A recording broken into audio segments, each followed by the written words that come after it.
Hi guys, this is Erica Weston with Fox Sports Midwest, and you're listening to my favorite St. Louis Blues hockey podcast, Let's Go Blues Radio.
Welcome to Season 8, Episode 40 of Let's Go Blues Radio, the often imitated, never duplicated, the original St. Louis Blues hockey podcast. We are broadcasting live on Wednesday, November 20th, 2019. This is franchise episode number 226 all the time.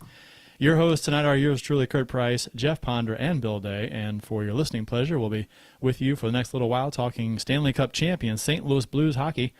To interact with us on social media, you can follow the show on Twitter at LGB Radio. My handle is at Kurt Price, Bill's is at Billy Blue Note, and Jeff's is at JPonder94. You can also follow us on Instagram, like us on the Facebook, and check out our YouTube channel. The website for Let's Go Blues.com, Let's Go Blues Radio is letsgoblues.com, where you can listen or watch past episodes, browse the discussion forum, as well as get some cool St. Louis Blues themed t-shirts, mugs, and stickers. That helps support the show. For those of you watching live right now on the YouTubes, feel free to comment in the live chat below, and we will address each and every one of them. We'll try to anyway. And if you enjoy the show, we ask if you wouldn't mind leaving us a shiny, happy review on iTunes. That'd be fantastic.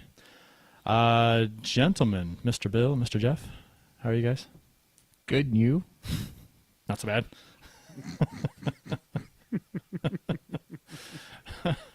Oh, perfect. Perfect. Yeah. I It's had a almost nice. like you guys practiced that. I almost forgot my line. Right. It's yeah. It's supposed to come natural, but it yeah. I know. I had a nice day off. Enjoyed the beautiful weather here in St. Louis and played some golf. It was a nice day today compared to how it's been recently. My goodness. Yeah. Yeah, I went out and ran for the first time since I think the Blues are run. It was the 5K? Nice. Yeah. Squirrely Dan Dreheim in the YouTube chat. McMurray, how are you now? Oh, not so bad. Good, you? Good, and you? Not so. You You go. Yeah, beautiful weather today in St. Louis, and it's been nice getting ready for the Ponder Cup Tournament. I know we got a couple people that are playing that are listening to the show right now, so just in a couple days, you're going to see Team Ponder lifting the Ponder Cup. Who is on at about 10:30? Who's your ringer or your star player besides you, of course? Well, I was going to say, besides me, Right, besides you. we've got Mr. Lynn McNew in goal, who is one of my favorite goalies in the St. Louis area. You know, last time I faced Lynn, I put one by him in a shootout. Really? I don't remember this. That was Please- oh yeah. Please explain it in detail. Oh yeah, I took the puck from center and skated in a little bit to the left, kind of curled in a little bit and wound up for a big slapper and came down pretty hard and I changed it up and coasted to the right a little bit and he bit on the slap shot and I kind of slid it by him. So and I actually I tell people, and this is a true story, I did not know what I was going to do. I didn't decide about faking the slap shot until the downswing on the slap shot. So, I mean, I couldn't have telegraphed a fake because I didn't know what I was doing until I did it. Did it just not feel right, or I don't know. I couldn't make up my mind. I'm like, do I fake? I'm gonna go in. At first, I'm like, okay, I'm gonna go in, fake a slap shot, and then I'll kind of just like coast to the right real quick and kind of shoot it by him if he bites on it. And then I'm like, no, I'll fake a slap shot, and then I'll kind of curl back and go backhand. And I'm like, maybe I'll just shoot it. I've never done it before. Never wound up for a slap shot on a shootout. So, and I'm like, and I have to go, and I'm like, I got 3 things in my head. I don't know what I'm doing. So, and I did something on Sunday night in my ice hockey game that I'm not too proud of. Well, it was a sweet move. I had a breakaway on the goalie, and I'm, I've been kind of on a scoring drought. I haven't scored in probably over a month, and I thought, man, with this tournament coming up, I want to make sure my confidence is as high as it can be. I got to score here. And I went in, I made a move, beat the goalie pretty cleanly, and it was a real nice move, and anyone who's seen me play has probably seen me make this move. It involves a leg kick and go into the backhand. Yep. And but the thing is, why I feel it's bad legendary. is the score was 6-1 when I did that. So it's like, I really need to come in and make a move and try to score a goal. So I felt bad right after I did it. But you're a defenseman, though. That's true. So I don't get those chances a lot. Exactly. Defensemen are allowed to go in a blowout game, and they're allowed to take their shots. That's Do fine. a Marik Malik move. Yes, between the legs. That would be sweet. And that was my second of the game round too. of the shootout. It's like, what the hell? Why not, right? Yeah. Yeah, that's kind of what it was. It was like, why not? Let's just see let's see if he bites, and he bit pretty hard. 112 in the chat says, glad to see Curtis still employing Hadley. That's Hodder from the your buddy, right?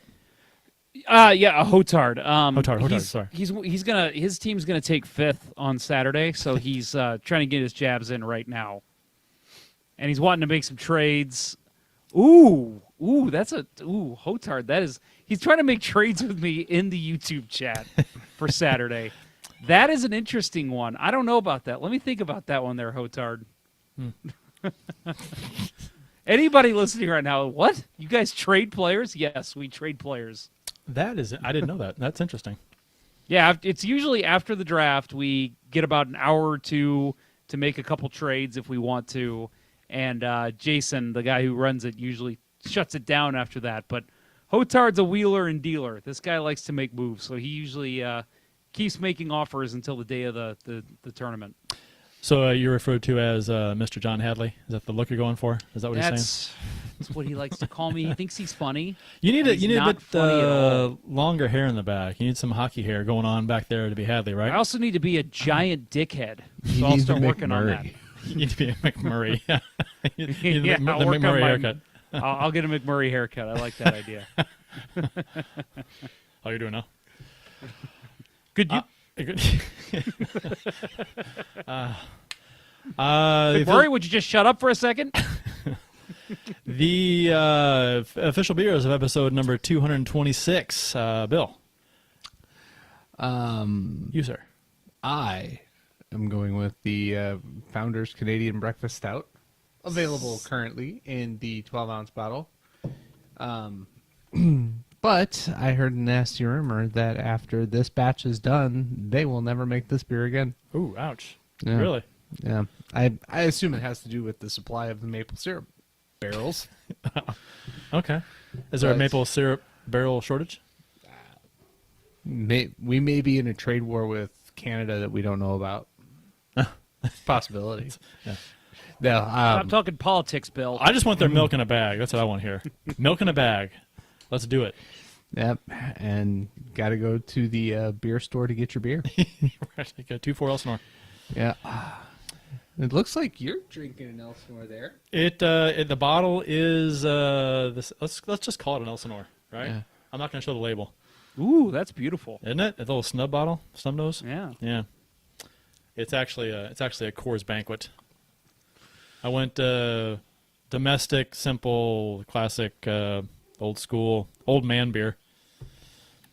Coors Golden Banquet. It's beer. You really need to say that in the Sam Elliott voice, though. Bill brought over Sam Elliott voice. Yeah, he's the one that's selling it now. Sam Elliott, the mustachioed Western actor. Mm-hmm. Let Oh, me Yeah. tell you guys Oh, okay. Yeah. something about Yeah, he's the pitch man. He's the pitch Oh, man. okay, Yeah, right, that's what I'm saying. Gotcha. He's selling it. On He's Parks saying and Rec. when you said literally selling it. Yes. And Bill brought over before we get to Jeff's fine beer, which I'm sure is fantastic. I know you like my beer. I've had your beer many times, and it's quite fetching. This is going places I don't know if I want it to go. Bill brought over some Absence of Light in a can that from Four Hands. Good stuff. Yeah, I love it. It's my favorite, my go-to beer this time of year. Yep. Total Wine opened in Fairview. Made it by there after golf today. So that may be my second beer after this Coors. Yeah. Get extra cold in the ice box here. Oh God! Did you say icebox? Well, it's literally a cooler of ice in it, so And it is kind of a box. it is. It's box shaped, Probably as call most it coolers a are. Cooler. Probably just call it a cooler. With ice in it. Cooler with ice. That's I was probably just fine. being more specific. A cooler could be a huge thing. So could an ice box, though. Never mind. This is a bad conversation. I Let's think move of on. Icebox, and I'm thinking it's like a box you fold in, and We actually had a comment, a review on iTunes that we talk too much about beer. yeah, I remember. Did you see that? Yeah. So Well, that's- now we're gonna get one that says we talk too much about coolers and ice boxes. and then we too much icebox talk. And then we got a complaint about talking politics. It was the White House visit show. How can you not talk politics during the White House visit show? But we didn't really talk. We didn't really talk politics. Did we really talk politics? No, we didn't. No, we may have made a reference or two, but we didn't talk politics on the show. That was a yeah. I think we've talked politics for a grand total of maybe a minute or two over the course of our 8 seasons. So it's interesting that as soon as we do, though, boy, comments abound. That's how those people are. Oh. Oh no! Am I going to have to apologize? Are you guys going to have to fire me? What do you mean, those people? Yeah, what do you mean, those people? Non-beer drinkers. That's beerist. What's your beer? What do you got? I am going with the one that Kurt and I have. We're going to keep the stream going here because Kurt and I have liked this beer many times on the show. The OFallon Pumpkin beer. Again, I think they have stopped making them for the year, but you could probably still find them at most retailers at this point. You bought a 2-4 of OFallon Pumpkin beer. Yeah. I bought a 1. And then I will say, too, because we love these people, my second beer, I want to go ahead, and I normally don't do this, but I'll go ahead and promote it, the Old Arena Lager, which you can find at Friar Tuck, and that is made by Center Ice Brewery. So make sure you pick that up next time you're out at a Friar Tuck. Or at Center Ice Brewery. You can get on tap at Sunrise Brewery. I prefer to go there myself, personally. Bring in some food, sit down and eat, have some That's beers. great stuff. We're It is. planning a pretty big event, I think, in February. Some guys I play hockey with. We're going to hopefully get about 20 to 30 people in there to watch a game. So always fun when that kind of stuff happens. Great place to watch a game for those that haven't been there. Oh, the atmosphere is great. Yeah. And it's a great place to go if you're going to the game. Because True. in St. Louis, The if Stanley you, Shuttle. Oh my God, you go there, and they request you to buy a beer but you go there, you want to have a beer, and then you sign up for the shuttle. The shuttle leaves at different times. You pick a time to leave, and then you go and you park at Center Ice for free. Take the shuttle over, watch the game, take the shuttle back. You've parked for free. You save $20, $25, whatever it's going to be for parking. If you want to park close, and you could have 3 or 4 beers for that. Yeah. So that's the way to go. Yeah, as long as your car starts when you're ready to go home. That's true. Mine did not start one time. Bill was kind enough to hang out. That wasn't the time I went with you guys, was it? No. Oh. I don't remember that. Yeah. Yes, no. it was. Yeah, it was. It was? Yeah. Huh. Yeah. Yes, it was. Huh. All's good. But enough about that. All's good. Hey, so real quick, I mean, we need to draw attention to this, right? It's crazy we've gone this long, and we haven't mentioned the bodyguard behind Bill. What's going on there? That's It's flat, Kurt. it's a cardboard cutout of myself that I was surprised with at work. That was fun. What are you wearing in that? All I can see is your chest and a sachet that says Mister. It's from, I was on, that picture is from, oh God, 20 years ago, over 20 years ago. I was on a cruise. So I'm wearing swim trunks and a tank top, and and the sachet says Mr. Bedroom Legs. Oh my! I won a. Bill, Bill, get completely out of the picture there. I want to see this. Holy cow! I won the Mr. Bedroom Legs contest on the cruise ship. So that's priceless. Yeah, that's priceful. I was playing a lot of hockey at the time, and I guess my legs qualified for that award. So those are some fine chicken legs, son. It's more like soccer legs, maybe. I don't know. I can't wait to on that picture. Got the long swim shorts on. Can we kick people out of the YouTube chat? Is that possible? I don't think so. Let me see. Okay. Well, you should consider it because we got a joker in there. I can block and report. But I will not. Don't give him that satisfaction. I will not do that. All right. Today he's just upset because he's going to lose. Continue. Well, yeah, I'm going to try and make it out there and watch a couple games. So when you guys play, maybe I'll come out and make them out for that game. It would be fun, and I guess I'll go ahead and mention it here, guys. Anybody who wants to know what we're talking about, maybe you're new to the show. Stanley Ponder Cup Memorial Tournament, 5th annual, this coming Saturday, November 23rd. At Midwest Sport Hockey in Manchester, Baldwin area, Missouri, right off Manchester Road in Queenie Park. Come check it out. It's a great event. We have a lot of fun there. It's 5 teams face off. We drafted teams a couple weeks ago, so a lot of these guys had never played together before. And we do raffles. We have a 50-50 draw. It's a whole night of fun. So we have music playing. It's a lot of fun. Bring your families. Come on out. Hotard even says, my enemy here says everyone should come, and I agree with him. We have such a good time. And I know, Kurt, you brought the kids out once. Even the kids had fun. They won some raffle prizes. They've been every year. Yeah. For a little bit, yeah. It's a good time. And my son comes. He has a great time. He's 7, and he just loves it. So, yeah, come on out, guys. It's going to be a great time. Raising money for a good cause, bethematch.org, as well as Leukemia and Lymphoma Society. Even if you just come out, get yourself a pizza, a beer, whatever you're doing, it's going to go towards the charity. So, and obviously a little bit of the food prices do go back into the rink, too, and they're gracious enough to help us out on rink fees. So come on out. Anything, even to just showing up, showing your support. Love to see you. We start at 2 o'clock on Saturday, and we go until about 10:30, but we'll probably be up at the rink until about midnight. But the festivities end about 10:30. Hawaii Blues fan in the YouTube chat says, you are going to block me? No, I Guy. would never, ever do that to Guy. No, Guy. We're not going to block you. Never, ever. He's a fine human being. We'd never do that to him. An upstanding young man.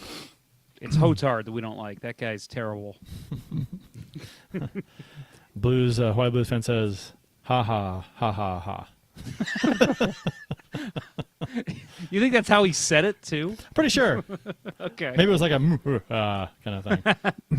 Very evil laugh, maybe. Has to start with an M, though, right?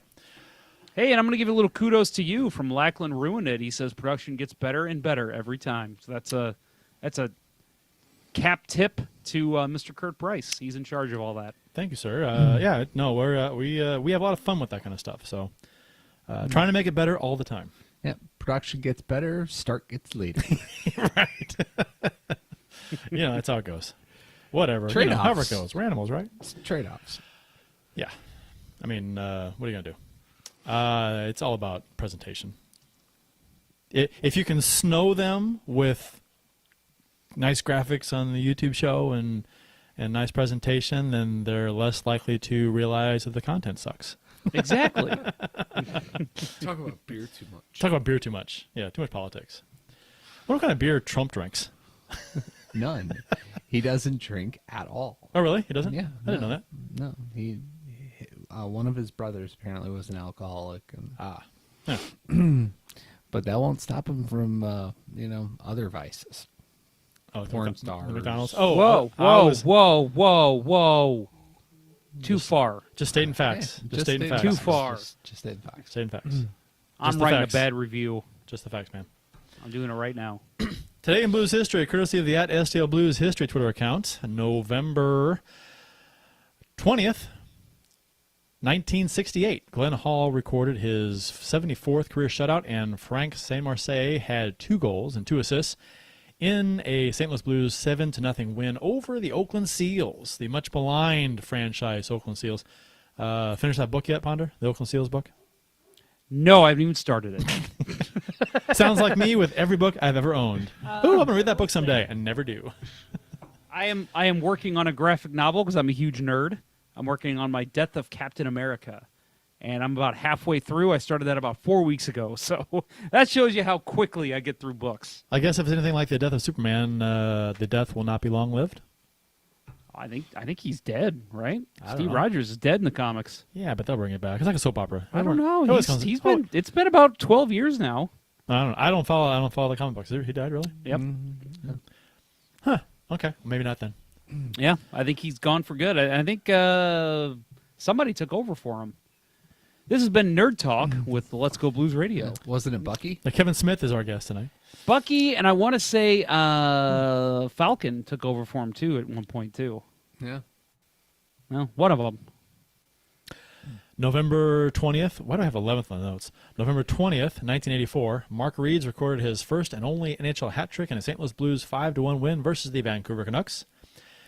November 20th, 2018. Jack Quinn, longtime president of the St. Louis Blues, passed away 1 year ago today, 2018. And actually, Mark Reeds passed away in 2015. Oh, did he? Yeah. Esophageal Not today, though. cancer. No, not today. today. But I just want to tell a quick Mark Reed story. My favorite memory of him, watching him play for the Blues, we were at a game, and I believe they were playing the North Stars, and he back-checked a guy all the way the length of the ice and was just slashing him, just forehand, backhand slash the entire way down the ice. And finally, when they got into the opposite zone, the ref finally raised his hand, but he probably got 15 good whacks on either side. It's Such a different game back then. And it was so, I laughed my ass off as like an 8-year-old. It was, It's always great as an 8-year-old when you get to see 15 good whacks. yeah. It's, I mean, they're pretty full tilt down the ice, and guys just Yeah, the good old days. Beautiful. When you can hook it, when you're trailing a guy who's got a partial break or something, and you're you're trailing him trying to catch up, and you hook him to pull him closer to you, and that's perfectly fine. I mean, it's a hook, but they never called it. the water ski. I did that all the time, because I could never catch anybody. Yeah. As long as I was in stick length, I could pull myself up to him. I'm not sure I ever got called for that. Did a lot. And Jack Quinn is Kay Quinn's grandfather? Dad. Okay. Yep. Yep. Kay Quinn from KSTK. Local celebrity. November 20th, 1987. The film Teen Wolf 2 was released in theaters today. It was the film debut of Jason Bateman. Figured I would throw that one in there for you guys. I like I that was gonna one. say you're going off script here. I didn't include that on the. Yeah, I got that in my notes here for just as a surprise for you guys. We don't have script for this. I don't go off script. I don't know what to do with my hands. All right. I don't know what to do with my hands. You don't have to. This is a podcast. You have to do nothing with your hands. Okay. You're good. Well, I mean, we can just, I guess, jump right into it. We were gonna. I was putting together the notes today for the show, the outline, and thought we'd talk about the game last night and some goings on during the week and the last couple of games, and and all of a sudden the fit hits the shan with a couple of substantial items late in the day. So Right. Sammy Bill's pregnant. No. Oh. No. It's not a tumor. Sammy Blais is out 10 weeks wrist surgery. Will be reevaluated in 10 weeks. Yeah, at least 10 weeks he's out. Reevaluated 10 weeks. It's the case with every injury nowadays that's substantial. We'll reevaluate him in 5 months or 10 weeks or whatever it's going to be. It's standard hockey talk. I get it. I mean, but that's something you haven't. I mean, that's something that started probably the last 4 or 5 years. Yes, you did. I mean, Yeah, and then before, ish. and then what? The whole upper lower body started maybe 7 or 8 years ago. I argue that Hitchcock started that. I thought I was going to say that because I remember it being a thing when Hitchcock was here. It was doing right when he started, and he all of a sudden upper and lower body injury became a thing, and it was on everywhere. I mean that was every team adopted that real quickly. It's interesting. Maybe I'm wrong. Could have just been a timing thing, but that's the way it felt. It's interesting too because when I hear that kind of thing, I hear reevaluated in 6 weeks, and so you don't know. I mean, they're not giving you a specific target date when they're going to come back, or the upper lower body when not giving you a specific part of the body that's hurt. And initially, as a fan, I'm kind of like upset. I'm like, come on, I want to know. And then I step back and I'm like, why the fuck what right do I have to know what this injury is? Why? I mean, you know what I mean? A lot of people want to know, and we had this conversation on Twitter not too long ago, and I'm like, people don't have a right to know jack squat about the player's injuries. They don't. Yeah, I mean, it's interesting. I'd love to know, but end of the day, it's between the player and the team and the doctor. yeah, right? there were some people that were like, online, like adamant that they know. And I'm like, all right, do you bet on every game or something, or do you? I mean, I don't know. That's crazy to me that someone thinks they're entitled to know exactly what an injury is. Yeah, I know that there's a lot of people who get mad because they don't disclose the injuries like they used to. And Yeah. I remember Dallas Drake just probably, 16, 17 years ago, there was an injury, I think, to Joe Sakic, and it was during a playoff race. And I think he had hurt his knee or something. And Drake even said in the media, yeah, I'm going after his knee tonight. Yeah, there's a reason that players don't want others to know about their injuries. And, I think today's game, it's definitely calmed down in that kind of sense. But at the same time, somebody sees, okay, Tarasenko's got an injury in his shoulder. I'm going to hit him a little harder next time I see him in the boards. And players have come forward and said that some certain players will target an injury. They will try and hurt you. Oshie came out and said that. He said that certain players would. At you, Mike Rupp. So anybody that thinks that players don't target injuries, not every. I'm not going to say every player does, but if an NHL player comes out and says, yeah, some guys do, then okay. You're in the locker room, you're on the ice, right? So I'll take your word for it. Blais has 5 goals and 3 assists for 8 points and is sixth on the team in scoring. He is leading the team in hits with 51. And this hurts for a team that's lacking in toughness and is struggling to put the puck in the net on most nights. To lose a guy who is your leading checker, leading hitter, and can be a pretty dynamic offensive player in spurts, and it can look fantastic from game to game. That's rough. Yeah. That's a rough loss. Yeah. Well, let's face it, it's not just that. It's that he's a utility guy. We've seen him slide all the way from the third line to the first line in just the 20 games we've seen this season. Yeah, I thought he was the best player on the ice for the Blues last night. And, I assume he suffered the injury in the first period when, what's the guy? Looks like Tyson Strachan checked him into the boards. Blais turned into the hit and went face first and had his wrist up. But I assume it happened on that play. But he was all over the ice. He was toe dragging. There was one shift he toe dragged 3 guys, including Shattenkirk, and he was instrumental in setting things up. Yeah, he was setting the plate for the Blues last night. I rewatched the game this afternoon after golf while having a beverage in the bar, and I saw one play where he tried to force a pass across the slot. And it was like, that's the only thing I can fault him for in this game. He was absolutely brilliant. And Blais played 13:44 last night. So, And he's, I mean, with and this is going to sound crazy, but when you really think about it, this, I think, hurts the Blues more than the Tarasenko injury because it's accompanied with the Tarasenko injury. Because when Tarasenko went down, what was one of the things we said? Okay, chance for Sammy Blais to step in and have a breakout season. You know, 30, well, he's 40 your points. he's a significant depth player who is going to be one of the guys that could step up and yeah. And now you take that away. Yeah. Take that away, and it really thins out your top six. I mean, with Tarasenko in the lineup, maybe you're thinking, okay, Blais could work his way in the top six.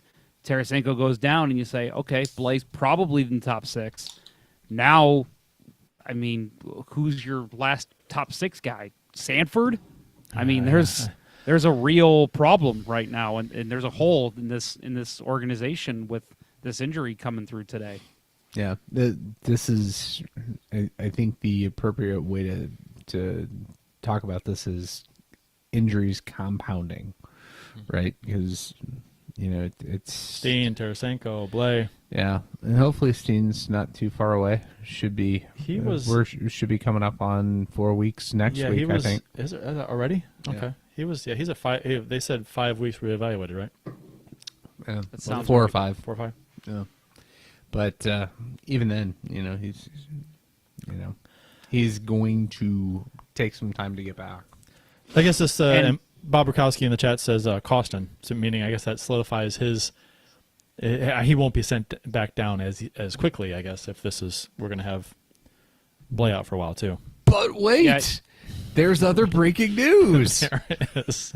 Well, I think that's still. I still think Costin is a guy that's going to get a lot of looks now. I mean, I think again with the Tarasenko injury, he was going to get some looks, but I think now, even with the signing today, I think Costin still is a guy that they really are.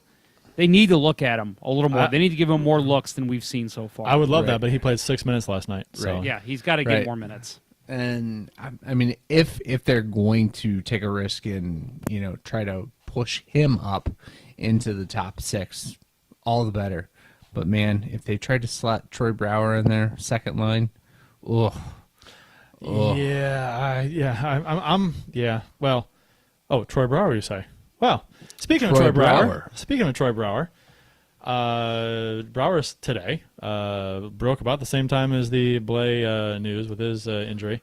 Signed a 1-year, 2-way contract for $750K with the Blues, and McGinn was released from his personal tryout offer earlier today. So they had until today to make a decision on McGinn, and they had until tomorrow to make a decision on Brouwer.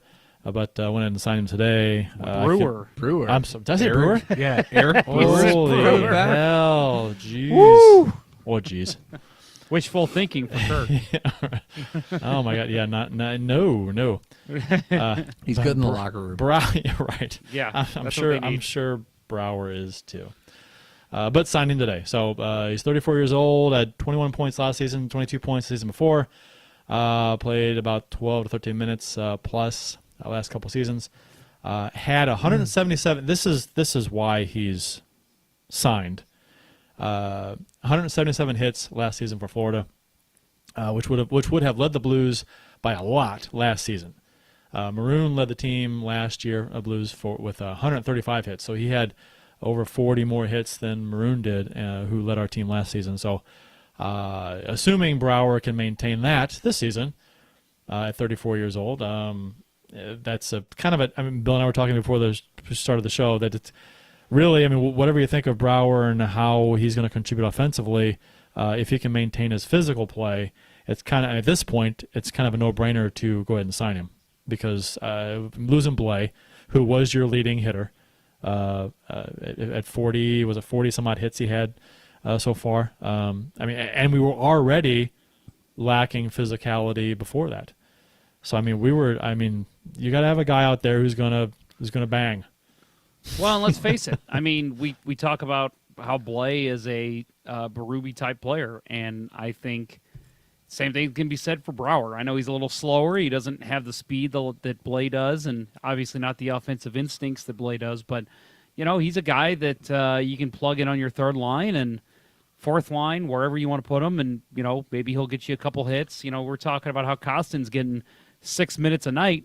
Bump that up to 10, have Brouwer play 5 minutes a night. You got to hope that it works out in everyone's favor, and I think – And it's a low risk too. I mean, that's why I'm okay with this, and that's why I was okay with the PTOs in the first place. It's low risk. Things don't work out. Doesn't seem like he's up to NHL speed. Send him down. He's making a league minimum contract. If they send him down, he's making $300K, $750K up here, $300K in San Antonio. That's not bad. That's fine. Yeah, that's not going to. It's a drop in the bucket for even Kurt. Right.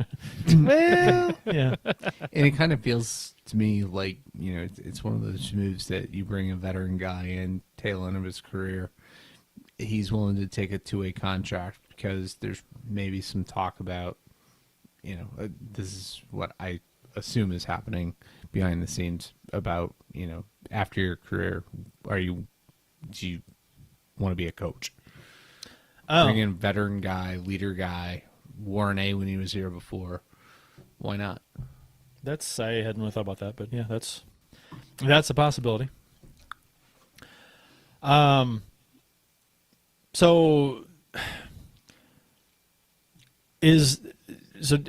Robbie? I'm going to ask this again because last week, after it's a new week, another injury, I'll ask the same question I asked last week.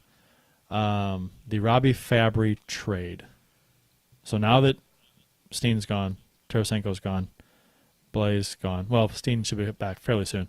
But do you think that Armstrong is going to regret trading Fabry, or you guys still on the board with saying no, he wasn't going to fit in the system, he wasn't going to be effective in the system? Well, I think now, yeah, it's easy to say.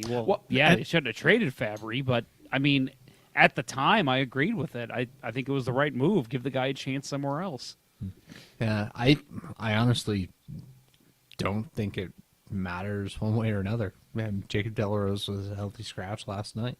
They decided to sign Troy Brouwer. I mean, obviously they are not sold on Delarose either. Well, I knew that was going to be the case. I knew he was going to be a Bertuzzo Gunnarsson type situation where he'll play every other night or 2 out of 3 nights or something.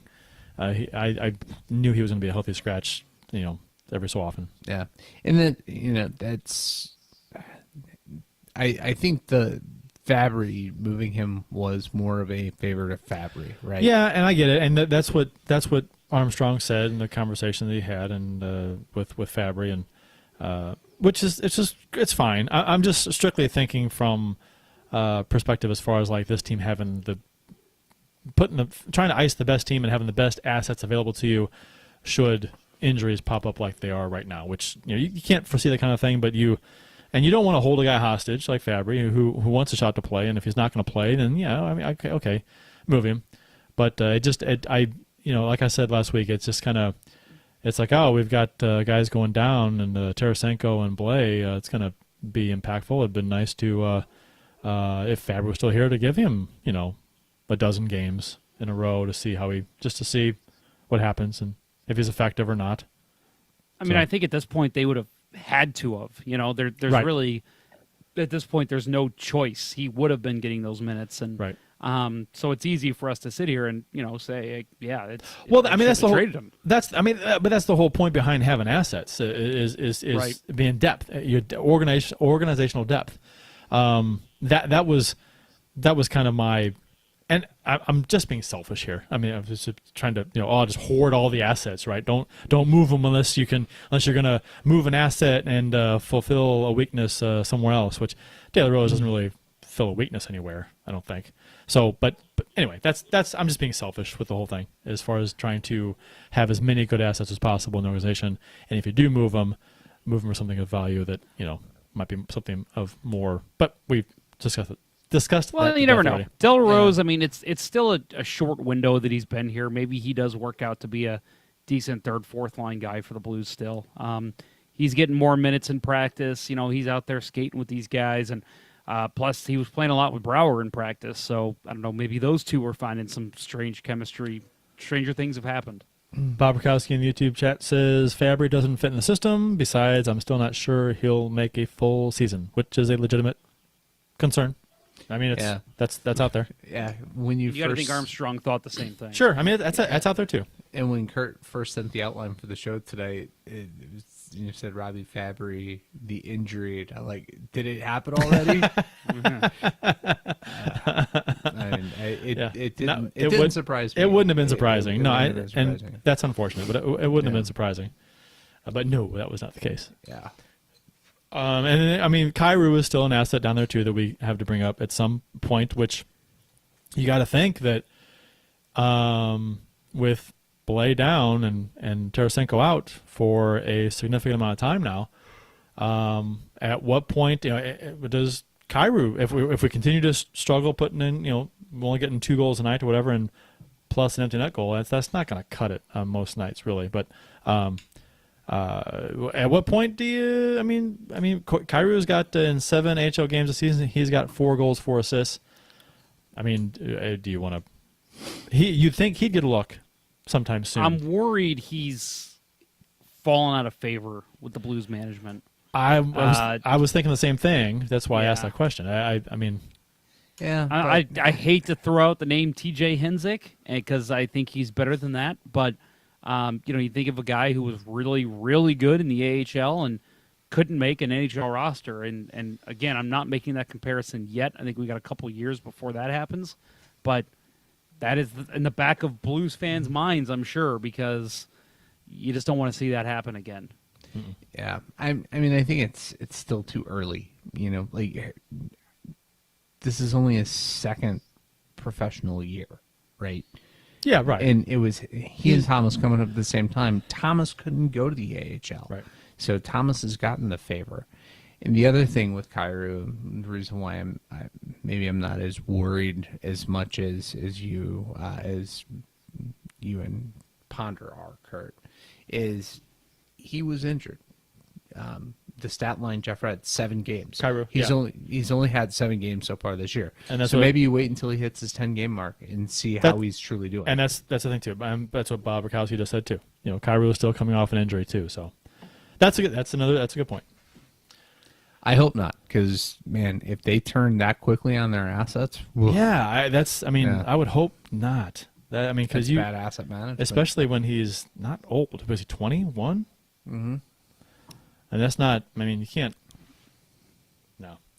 Bob mentions not to mention the Aussie too. That's Nathan Walker. So another guy that could be called up. Who's probably the better comparison to T.J. Henzik.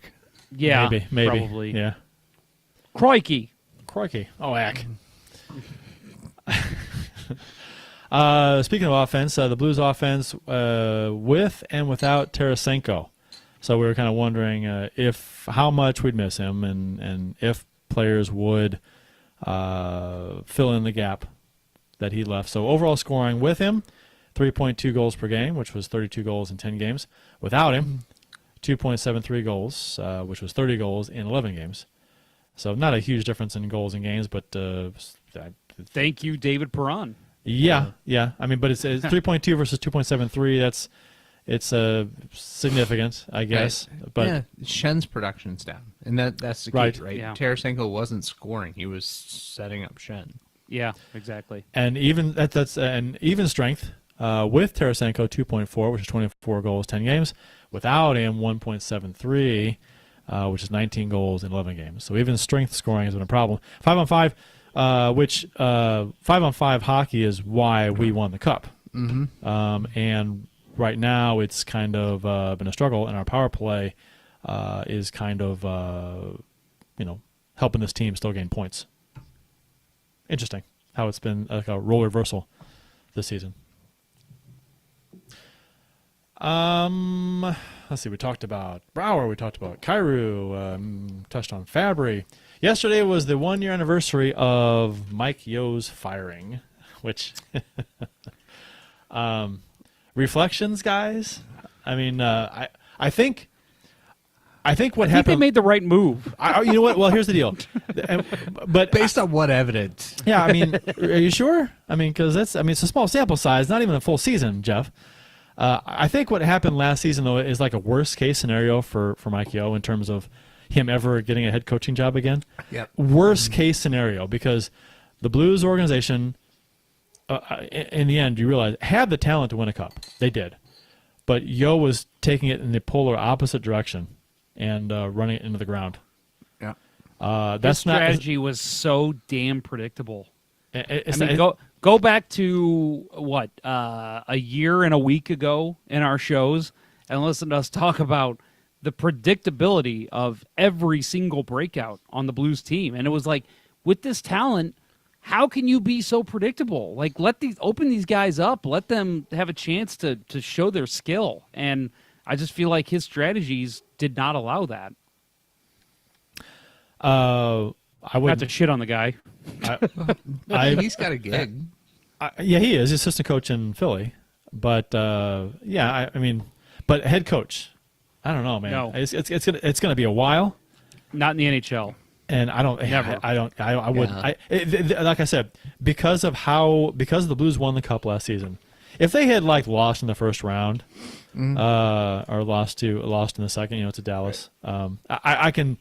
Maybe you see him, because actually, if you go back and look at his numbers, his overall record he was like 20 games over 500 or something. So it wasn't. I mean, his record wasn't bad, but the playoff record was terrible. We always talked about how long of a leash do you give that guy, considering his past.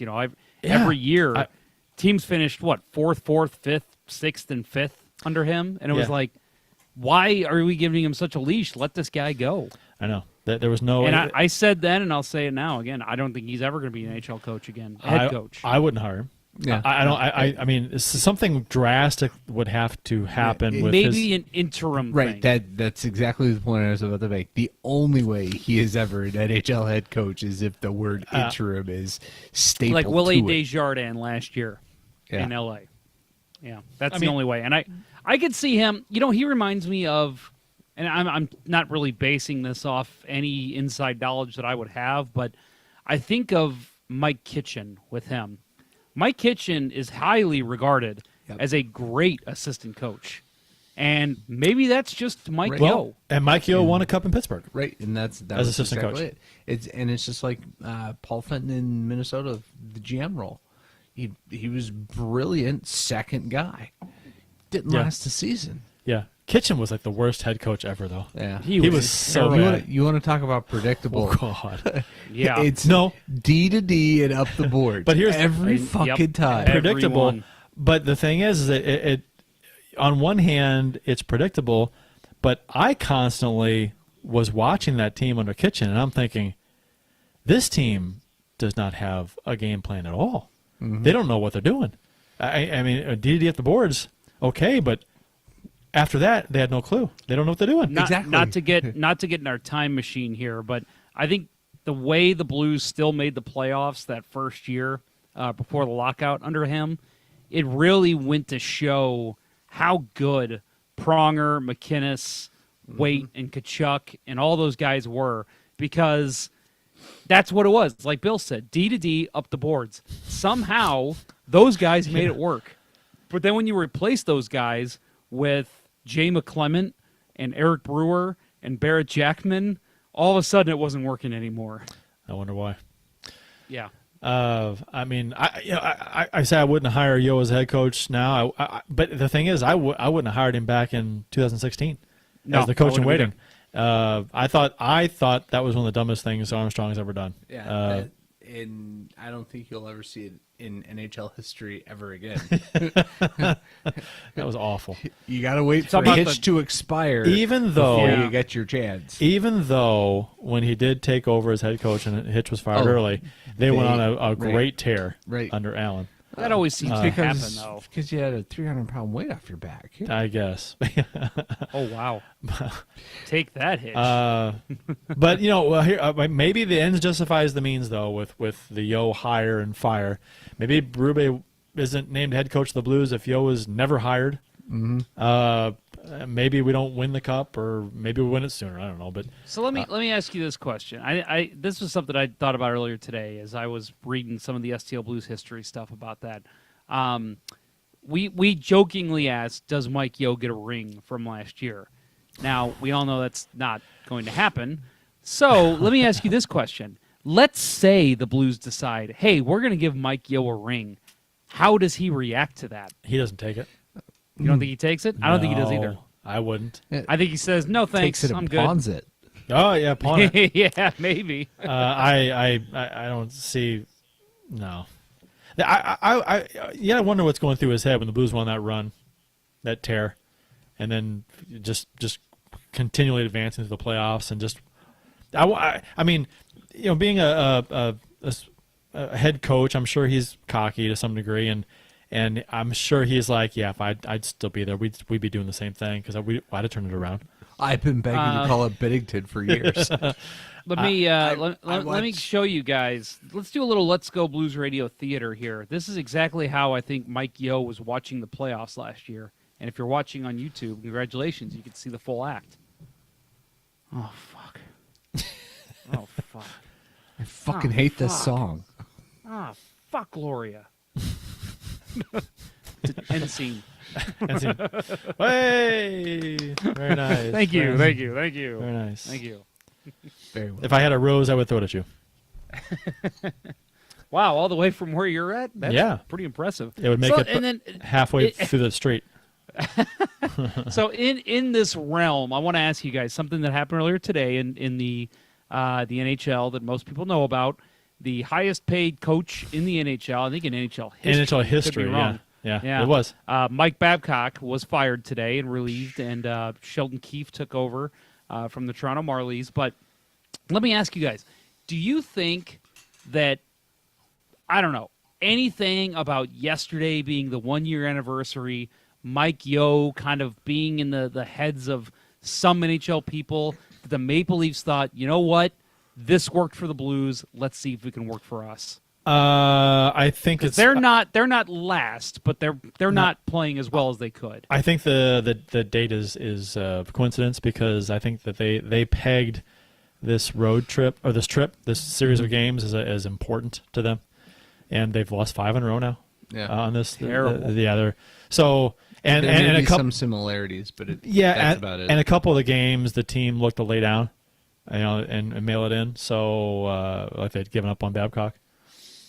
Yeah. So I mean, it's probably just coincidence, and Shanahan was on TV saying they talked about it and they just felt it was the right time. They didn't want to wait any longer, and Bob McKenzie was saying that if they wait too much longer, then they're approaching the Thanksgiving date. If you're out of the playoffs by Thanksgiving, then your chances are you're not going to make the playoffs.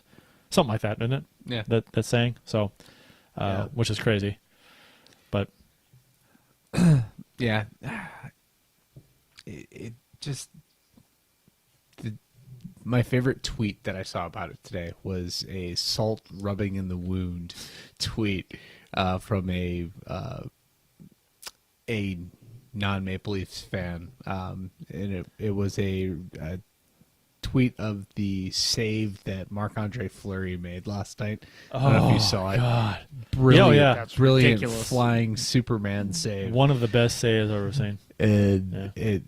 they totally credited Flurry with getting Babcock fired. Way to go, Marc-Andre Fleury. That shot was going in, right? I saw. It I shot. was. I Oh, shot, clearly. I think it was. Well, I saw a camera angle from the corner, and it was. I mean, it was. I think it was, but it was close. I think it was going in, but it was really close. Yeah, Fantastic save. Oh, leave Marc-Andre Fleury alone. Fantastic save. And somebody posted, I think, in one of the Twitter threads or something, or the Facebook threads about it after it was shown. Ryan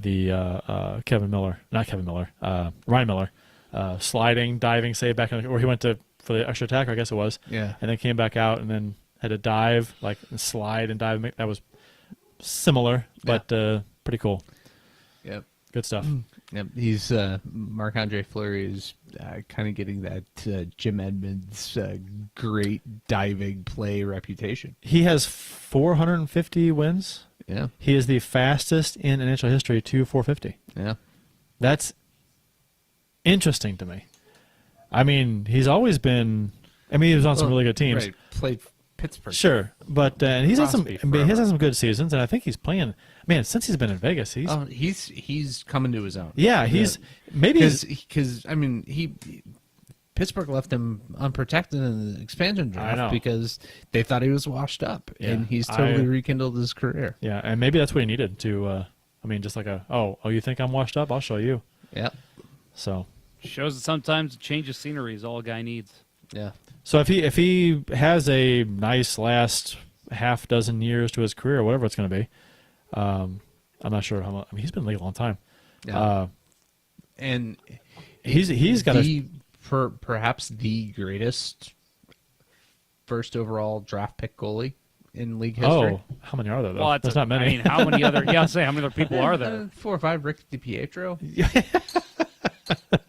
I mean, he's got the best contract in history. Roberto Luongo, I think, wasn't he? Was he number one Was he overall? number one? I don't know if he was number one. I'll look. How many wins does Berube have? You know, 600 so Fleury's got a shot at that. something. Yeah. Roberto Luongo was a 4th round pick. Or sorry, number 4 pick. 4th overall pick. So Fleury's got 4th overall, 1st round. Fleury's got. I mean, obviously he has a shot at it. He's the Right. fastest to 450. I Right. mean, so does he get there Yeah. with if he spends the rest of his career with Vegas? Well, even if he stays with semi-competitive teams, Right. he That's doesn't wind huge. up in That's Ottawa. Huge. Oh you God. know. Poor Craig Anderson. Yeah. Aw. Oh. A couple comments here. Berube fits this team, especially with Otter on the bench too. Cat Church said yes, and I think he was saying that to what I said about the Babcock Goldthwait. Babcock firing, Bobcat Goldthwait firing in Toronto. And then Bob Rakowski says new trend of coach firings as playoff strategy. LOL. So Yeah. Yeah. It's so funny. I mean, it's for Pittsburgh a couple years ago too. Yeah, and New Jersey too. New Jersey And won. LA. Yeah. No. So New Jersey. The New Jersey won a cup with who was it? They put Lamorello, right? No, Larry Robinson. Robinson. Yeah. That's They- right. They put Robinson in after they cashiered John McClain, wasn't it? I can't. remember That who sounds it was. right. That sounds right. But it was I late know in the that- season. That one was late in the season. That Yeah. one was. I know like they did with it. 20 games to go or something. Yeah. I know they did it like 3 times, and Lamorello just put himself behind the bench. Yeah, that was But funny. They never won the cup when he was coaching. I don't think. No, good. Yeah. I can't stand that guy. Shave your mustache. Grow some hair. And to be honest, I wasn't a fan of Berube. We talked about this on the show that I wasn't a fan of Berube being the interim coach long. I wanted the Blues to find a replacement, and then when Quenneville became available, that was it, man. I mean, Right. everybody was go like, go back to the show. yeah. Yeah. I was like- Quenneville. He's definitely coming here. Well, did we say? I mean, we wanted him. I know he's definitely coming here, but I was like, it just made sense, didn't it? It made so much sense. Yeah. And we thought, well, he's got to at least be talking to him, and he did. It came out that there was a conversation or something, Yeah. which And that, I think my thought the whole time was, it's an obligatory conversation, and I don't know how many times we talked about it last year, but what it came down to was he's getting paid To sit on the beach. $7 million to go to Chicago Bears games. yeah, And tailgate. yeah. And if he were to leave and coach somewhere else, he would not get He that. would give that up, and he's not going to get that kind of money. So Florida seems to his story in Florida this year is really good. his what? Like, the story that he's got that team playing out of their minds. Yeah, what are they? Yeah, they started pretty rough there. Bobrovsky was not playing well. He had one of his rough starts to the year, but yeah, they've they've turned it around. They look pretty good. Yeah, they're 11-5-5, second overall in the Atlantic. Don't we play them sometime next week? We play. I know we play Tampa again. No, we play. Oh, I just figured we'd swing through there since we're going to Florida. We play Calgary, Nashville. Oh, I love the back-to-backs in Nashville. Oh, yeah. Great fishing in Quebec. Yeah. Loves me some fishing in Quebec. Love the back-to-backs versus Nashville. And I look forward to playing them. That's going to be fun. And Tampa Bay again, and Dallas. Well, that's a gauntlet. Yeah, Man, geez. And Pittsburgh. Holy cow. Yeah. Yeah, well, Pittsburgh, Sans Crosby. Yeah, no Crosby now. That's true. That's true, but that's a gauntlet still. Nashville, Tampa Bay, Dallas, Pittsburgh, and then after that we got Chicago. What's that playing better? Pittsburgh again, Toronto, new coach. That'll be interesting. Yeah. Hockey night in Canada. Buffalo, who is kind of fallen off. You don't say. I mean, we called that weeks ago, right? It was funny. I saw just wait. There was Buffalo said that they're. It was like a meme that said Buffalo's adopting the Nashville banner raising, and it said 2017-18 got off to a great start. 2018-2019 got off to a great start. Good effort. At least you tried. So go back to November, if you would. There we go. So Black Friday, what time do we play the Stars? 7:30. I won't be sober by then. Yeah. Black Friday, Bourbon County release day. I will be blacked out by then. Man, it's at Dallas too. Well, it's a shame. It'd be in St. Louis to just go get just have a bunch of Bourbon County and then stagger down to the game and just find our way. It'd be like game. Columbus all over again. Oh God, Christopher. We had so much to drink before the Team USA, Team Canada game in Columbus, and then we went to I was drunk walking into the building. Yeah. That was so much fun. Yep, and your brother almost got his ass kicked by Hal Gill. That's right. That's a good story. That's funny. Yeah, Hal Gill. He pissed off Hal Gill. My brother did. I think you've told this before, but go ahead. I'm sure we have. I think more people would like to hear it again. We were hitting on the same girl. Yeah, we were at a beer garden at a bar outside the stadium. By the way, Hal Gill's what, like 9'6"? He's a big guy. He's a big guy. 6'7". He's a big guy. And my brother had a few, and he was oblivious to what was going on around him. He was just, but he was talking in a circle with some girls, and Hal Gill was talking to a few girls, and they knew who he was, and so then my brother just kind of just butts into the circle of conversation and starts talking and hitting on these girls that Hal Gill was, and I look at Hal Gill, and you can tell he's kind of annoyed.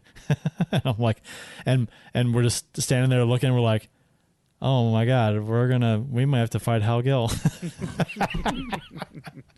I was not gonna fight Hal Gill because he was captain when I was at Providence, and he once gave me a pizza.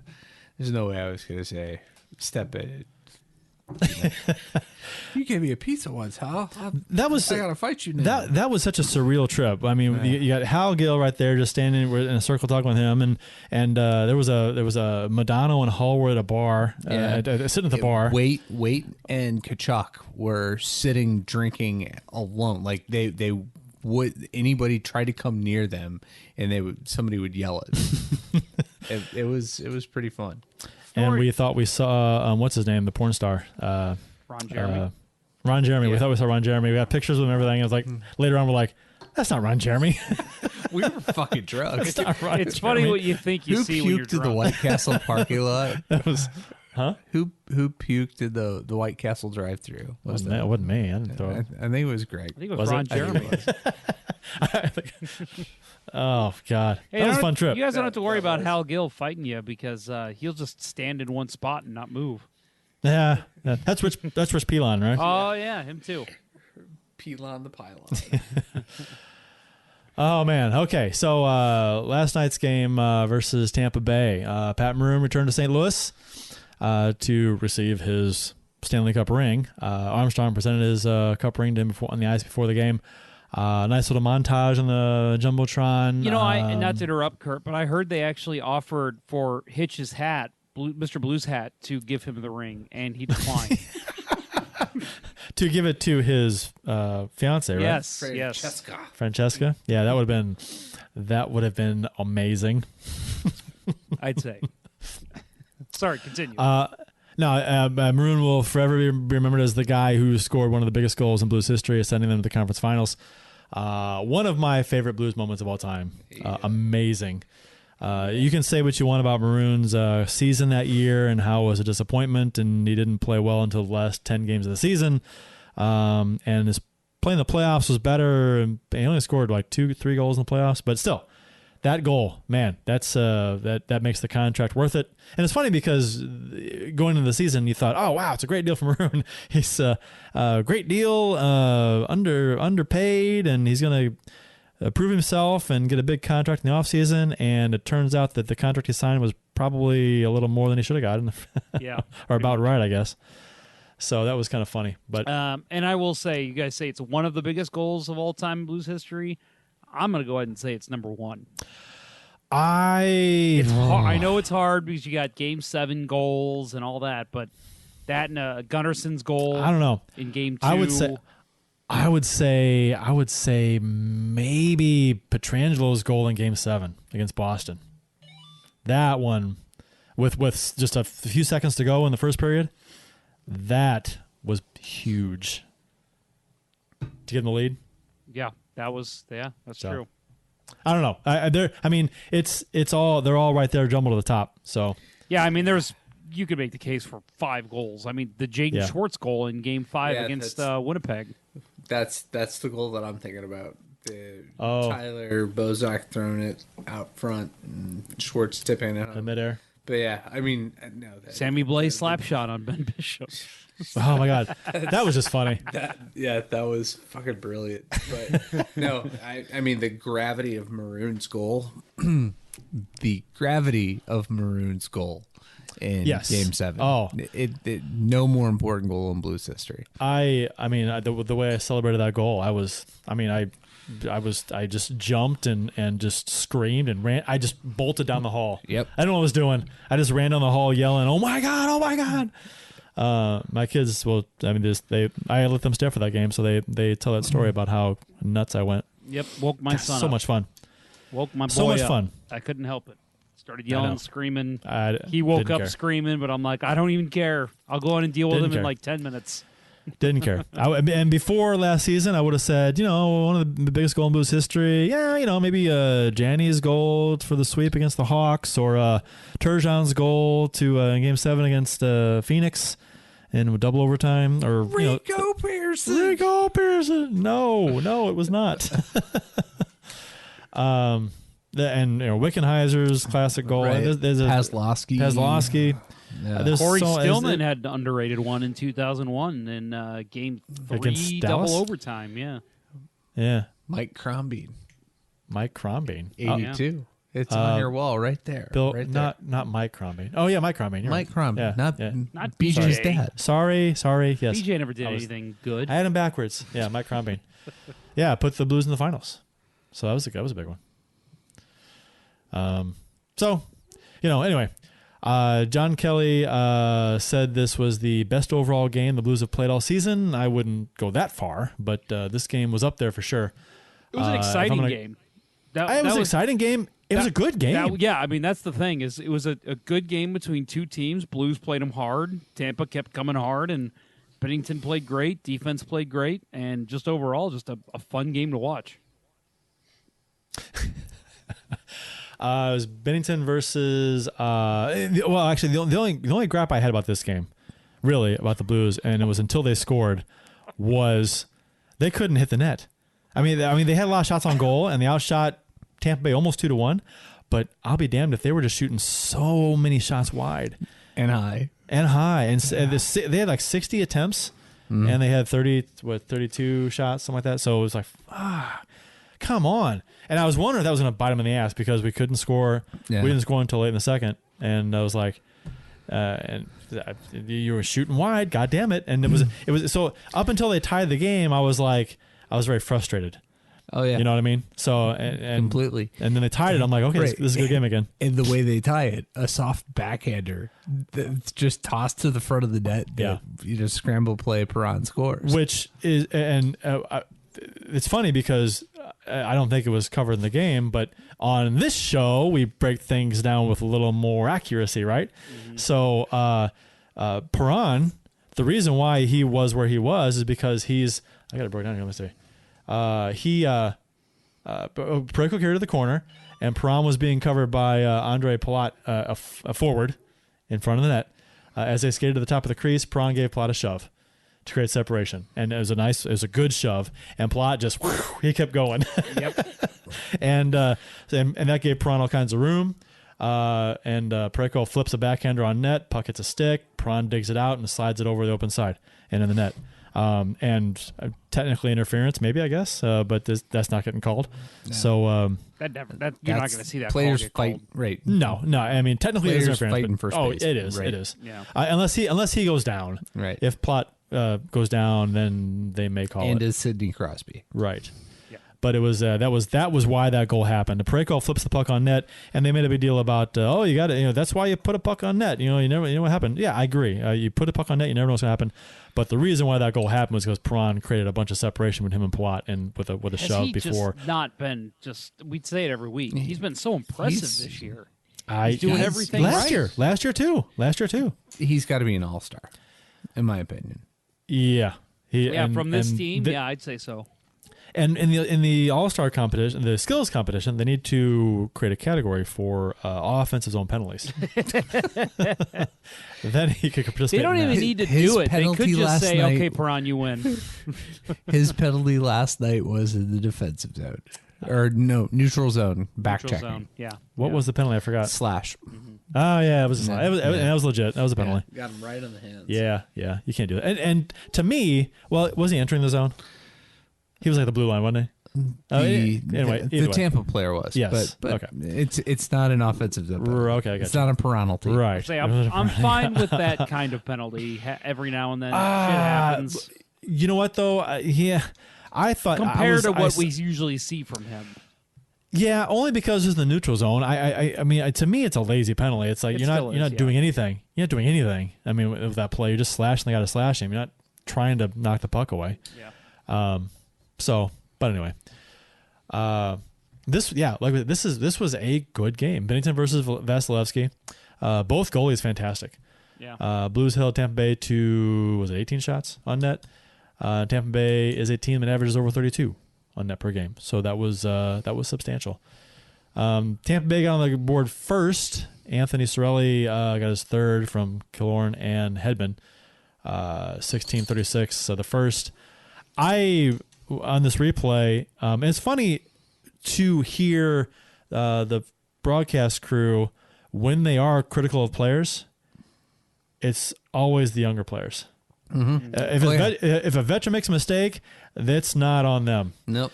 And when Dunn makes a mistake, I don't know what he was. He lost Cirelli behind him. He didn't know where he's not out of position. And I agree. Dunn was like, defense's own awareness was ridiculous. He was horrible. Yeah. He was covering Binnington, and Cirelli was open behind him, standing in the crease, like he wasn't doing anything. No, he didn't know who was behind him. I was like he's like zoned out for a few seconds. It was so weird. Which I was just kind of pissed about that play. Yeah. I'm like, God damn it! If you were a rookie, you get benched. Right. Oh no, that's exactly my point. I mean, I don't care who you are. I don't care if you're Bouwmeester. I don't care if you're Pietrangelo. You make a play like that, you're benched the rest of the period. There's not a lot of time left. Sit and think about what you did. Come out and strong in the second. That's my type of coaching. Yeah. But to the point about the broadcasters pointing out the rookies' mistakes every time, I said it last week. I'm going to say it a little more forceful this week. I am so sick and fucking tired of Darren Pegg clutching his pearls every time Robert Thomas fails to get the puck deep. Oh, I know, right? Every that fucking puck's time. Gotta get deep. That's gotta get deep. It's gotta get deep. He's got to learn. He's got to learn.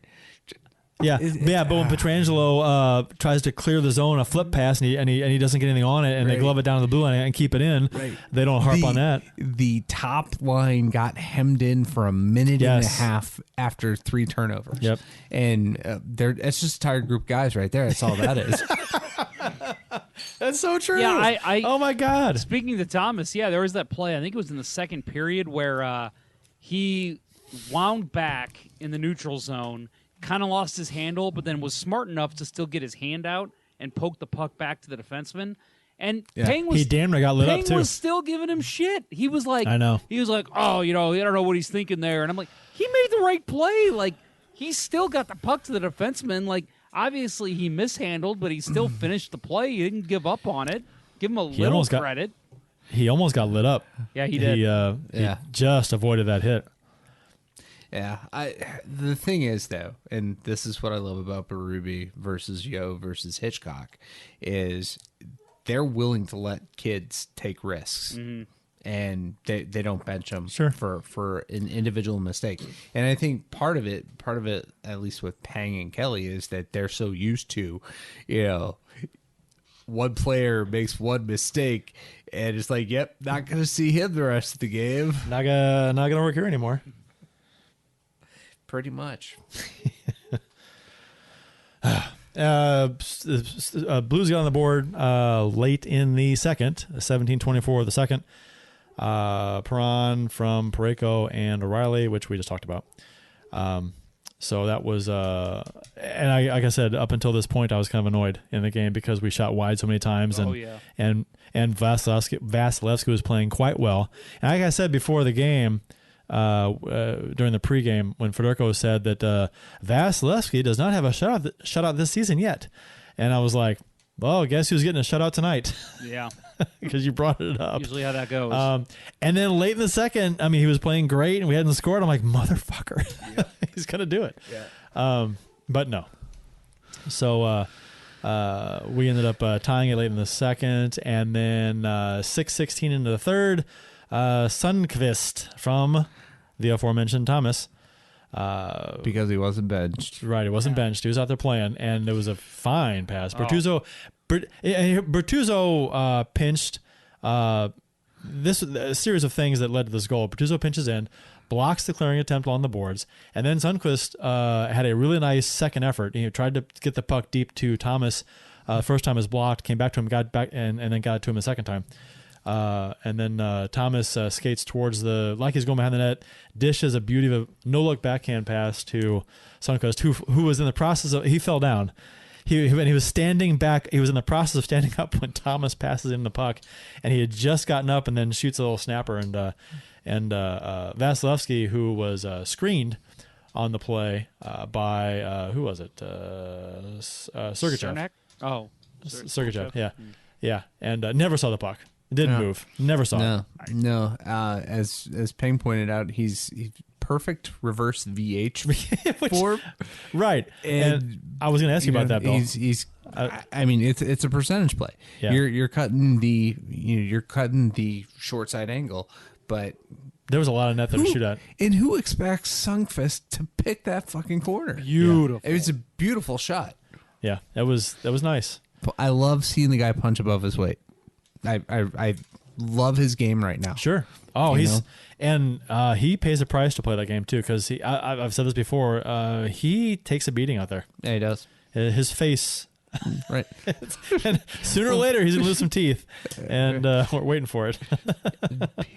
I think people will be happy the day that happens. But like you said, he had gotten knocked down, fallen to the ice, and was in the process of getting up with the puck came to him. Right. Yeah. It was so. Yeah. He plays a greasy game. He does. But give the guy credit. Good God, getting up on your feet, still trying to get your positioning to get a good shot off, and I mean, he blasted that into, like Bill said, just perfect spot. You couldn't pick a better spot for that shot. It helps that Vasilevsky couldn't see the puck either. So true, but still, he put it right where he needed to. Yep. Because let's face it, too, Sergachev's a big man. He had to shoot around Sergachev. And he put it right where he needed to. Right. And it's secondary scoring. Uh-huh. Right? Yeah. It's not your top top two lines. It's Which we talked about with Tarasenko out. gotta have it. Guys got to step up. Who's going to be a hero? And then Tampa Bay pressured, and Binnington was forced to make a few nice saves. Yeah. I mean, Binnington was very good in this game. He's- Only 18 shots, but man, He was I'd say clutch. 6 or 7 were quality chances. oh, and he didn't get he didn't get a star. I thought he should have had a star in this game. He was very good. I mean, he didn't have a ton of shots, which I guess if you stop 17 of 18, you're not necessarily going to get a star.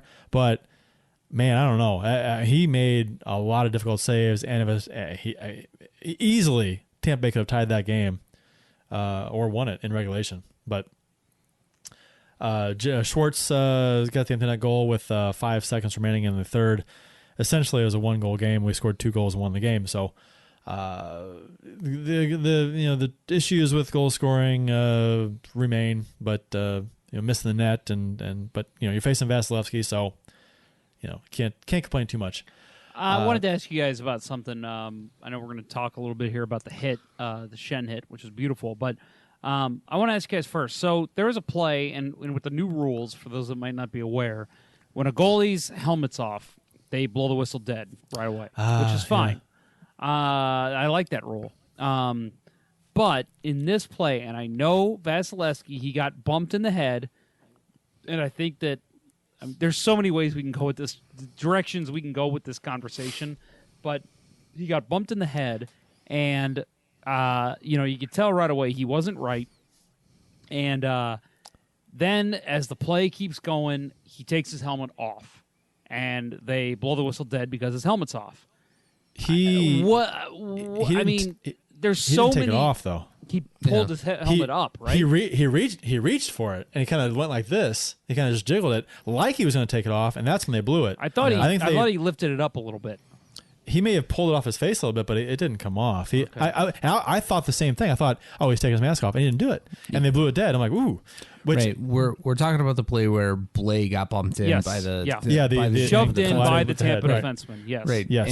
And Steve Gazzari is telling him, no, your guy pushed you into it. Right. And I mean, all the goalie guild guys out there on Twitter, second time in a week, stop pushing forwards into your goalie. Yeah. It's ridiculous. On plays like that, especially where it's cutting through. Right. It's just like, yeah. Right. I mean, what's the defensive strategy there? What are you doing by putting your hand on his back and shoving him toward the goal? What are you doing? Right. Well, it's not helping anything. I think it was a forward. It was a forward that was backchecking. It wasn't a defenseman that actually pushed him. Still. Goddamn forwards. How do you? And then forwards playing defense. Again, just- this is where I'd be an asshole coach, and I'd be like, "What the fuck are you doing? Get on the bench. You're not fucking playing the rest embarrassing. of the game. It's fucking embarrassing. Kick a trash can." Well, then let me ask you guys this then. So if he didn't take his helmet off, that's fine. But where the hell are the concussion spotters? We saw a game last year where Mike Smith, I think it was, got hit. He was playing a great game, and then they stopped play and said, "You got to go to the quiet room. We got to check you out." And he was like, "I'm fucking fine." And they made him leave the ice. A play like that, you're telling me that they're not going to do that to the reigning Vezina. But that's ridiculous. Trophy winner. If you're going to have have concussion protocol, you got to have it for every single player on the ice. Doesn't matter who they are. Yeah, I agree. I agree, but that's not how the NHL. It's ridiculous. It's so ridiculous. Especially if you're going to stop play for a hit to the head. Yeah, right. and it was clear he play, wasn't right. You got to make that call and say, "Hey, I'm sorry. I know this is a big game, but you got to go." I mean, as much as I would hate to see that happen in a game like that where it's tight and he's having a great game, you got to think about these guys' long-term health. And the NHL says they do, but they're not. They clearly aren't. Yeah, who's Tampa's backup now? The guy that used Domingue, right? Louis Domingue? No. He just got traded to New Jersey because Jersey picked him up and put Corey Schneider on waivers. Oh, my God. Feel sorry for Domingue. Yeah. Let me look at the roster here. But Mackenzie Blackwood's Curtis taken over McElhinney, and- that's right. I just McElhinney. Yeah, that's he's played not good. 3.76 GAA in 5 games, 906 save percentage. I mean, I get it. I get it. He's Vasilevsky. You don't want to take him out, but at the same time, rules are rules. You need to be thinking about your players' health first. You know, you don't want any more of these lawsuits coming to you after these guys retire. So you could say this probably once a week. This was just the situation this week. It just happened to be in a Blues game. Just, man, I hate that. If you're going to start pulling people off the ice, you need to be more consistent with it. Oh, you're asking the NHL to be consistent with their I know, calls, right? their play calls? Oh Asking my gosh, way too much here. They can't even be consistent with video review, which should be the easiest thing in the world to be consistent with. That's true. I don't get it. So yeah, Shen destroyed Kucherov late in the second period. That was fun. Oh, beautiful open ice hit. Yeah, and then he was attacked, and then Shen got a roughing penalty. Right, and that's that I think they made a great point on the broadcast that why not just give Cernak the single minor? The Shen didn't do anything other than defend himself, and it wasn't like he was throwing. He's getting his hands up to protect himself. Yeah, I know. Just and they gave Tampa Bay, was it double minor? And then so we got a power play out of it, and so it didn't. It's the same thing. Just don't give Shen anything. He didn't do anything, and give them a penalty, and then just go on the power play. Same difference. Why are you giving Shen a penalty? That makes sense. It seems like that's always been the call in the NHL, and I really don't understand that either. It's dumb. Yeah, I don't get it. but no, it's a hell of a hit. I loved it. Yeah. I loved. I mean, it was a very select few. Your minority is always the loudest, but whatever that phrase is. But the people who were saying that was dirty, I'm like, come on, that was not dirty at all. It was a clean hit. It's beautiful. People like to jump and call Shen a dirty player too. That's odd to me. I love the way he plays the game. So scrappy. He's a hockey player. Yeah, that's what it is. That's what it boils down to. And kudos to Tampa Bay for it doesn't matter that this is the hockey philosophy, and so Shen dishes out a awesome, devastating, clean hit to Kucherov, and then Tampa Bay's players come to his aid, and they jump on Shen and they defend him, which is the absolute right thing to do. I don't care if it's a clean hit, dirty hit. If somebody takes a run and lays out one of your star players, you gotta go after him. You got to, and not because it was dirty, but to say, hey, if you're gonna take a run at our guy, you're gonna get jumped on for that. That's just what it's gonna work. And I think if somebody laid out one of our players, like if somebody laid out Tarasenko, I'd want players to come to his defense, even though it was a clean hit. I'm not saying it was a dirty hit to jump on him for that reason. I'm saying, hey, if you're gonna play that way, and then you're gonna get a face wash, you're gonna get knocked down, you're gonna get that's what's gonna happen. It's not as rampant as it was, but the only thing that I hated was when there'd be a clean hit like that, even on a star player, and that player would be like expected to fight. You better drop your gloves if you that was ridiculous. What we see now with guys just kind of, okay, you want to hit Kucherov? I'm going to come up. I'm going to shove you into the boards. I'm going to throw a couple punches at you. I'm going to make sure you feel why you don't do that. And I'm fine with that. It's the forced fighting that always kind of drove me crazy with that. Yeah. The Blues have only lost 4 games in regulation so far this season. They have a league-leading 9 come-from-behind victories. Which is funny. You think about that. Yeah, okay, league-leading 9th come-from-behind victory, that's cool. But at the same time, how many leads have they given up and let those other teams come from behind? That's what I was going to say. They probably lead the league in blown leads, too. Yeah. That's happened a lot. Yeah, there was that 2-week stretch where it was like 2-goal lead. Oh, we know how this is going to go. I know, every time. Going to overtime. Every time. And then, I get technically that's what it is, but being down 1 goal and scoring in the second, it's so hard for me to call that a come from behind victory. Yeah, I really wouldn't say if you're down by 1 goal, it's a come from behind victory unless it's the second half of the game, maybe. Yeah, right. I mean, something like that. Third period. I get it. Like Right. technically, that's what last night was, but it's weird to call it that. That's like saying that's kind of like the 2 quickest goals, or 2 quickest were empty net goals by the Blues. No. That's not really fair. Yeah. So. Brendan Gallagher scored 6 seconds into a period with a goalie that did that. Well, you and I use the term. It's a loose definition of goalie you got there. For those podcasting, when Bill said goalie, he put up air quotes. Air quotes. So Gotta love the air quotes. got to. Before we move past this game, we'd be remiss if we didn't talk about Perron's brilliant heads-up play. Oh, yes. with the puck played by a high stick by the Blues. Oh yeah. And Sergachev just totally he turned off. He played it like a. Right. I don't know what he played it like. It was a terrible play. Yeah, and he has. So I'm watching the replay right now. He's got one hand on his stick, and Perron figures it out and swipes down, knocks the puck, and Perron retweeted this, the gif of it saying, "Needed this to turn into a goal." Yeah, loved that. God, it was so like his hockey sense is off the charts. That's such a smart player. That's remember at Oak Hill when we were playing against Patrick Roy? Oh yeah, Literally played against a goalie. His name is Patrick Roy. Yeah, and he wore good goalie. 33. Yeah, he wore a good goalie.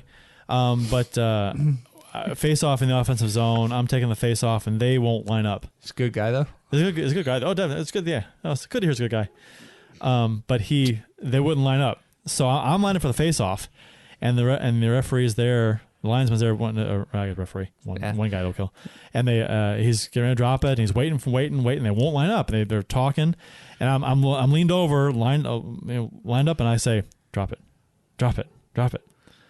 And he's like, "Come on," and he drops it. He drops it. I shoot, score. upper glove on Patrick Roy off the face-off. They weren't even in the face-off circle. Yeah, so funny. I remember that. I was a goal for us. That was so funny. That was brilliant. How many sticks did you break in that game, Bill? None. Oh, good. No, Good for you. I don't think I broke any playing goal in roller hockey because I played so infrequently. It was mine was always ice. You're welcome. Thank you. Saved you some money. Yes. Yep. You were in goal during the playoff shootout game that went forever. Yeah. I was suspended for that game. Yeah. God, I was so pissed. Yeah. That was crazy. I remember I had Matt Gullich's number. Yeah. That he went like 3 times. Yeah, he could not score on me that game. Mr. Yellow Helmet. Yep, I love that. And nothing wrong with yellow helmets. We ended up losing that, but yeah, so mad. Yeah, it was painful. Before we get to the end of this game as well, I want to mention, how about that second period by the Blues? That's been a rough period for the Blues in years past. 18-4 outshooting the Lightning in that period. They really brought it to them. And again, we talk about how the Blues' game leads by the forecheck, and top to bottom, this is one of the best games that they've played in a while. And I just love the way they played that second period. They didn't let Tampa Bay get changes. They really kind of came at them every time they tried to break out of their zone, and led to a lot of scoring chances. So, and again, you guys mentioned Vasilevsky. Was that the second or third period? Sammy Blais chance where he beat 2 guys, came in backhand.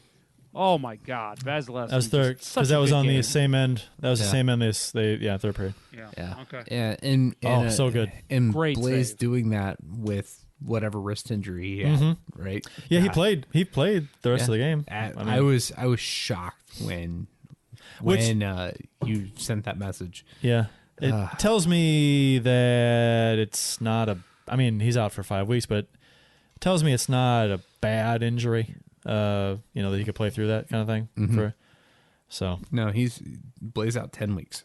I've 10 weeks. Yeah, Sorry. it's. Yeah. I know. Well, yeah, it was surgery, so that's why. But yeah, you would think if you play through it, it wouldn't be. I don't know. Yeah, it's got to be a tendon.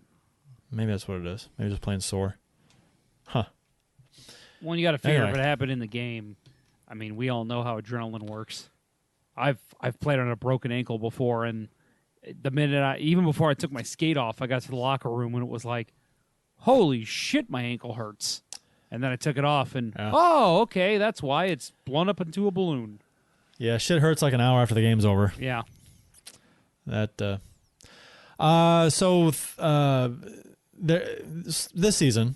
So I thought we'd do something with a thumbs up and a thumbs down for a guy or two.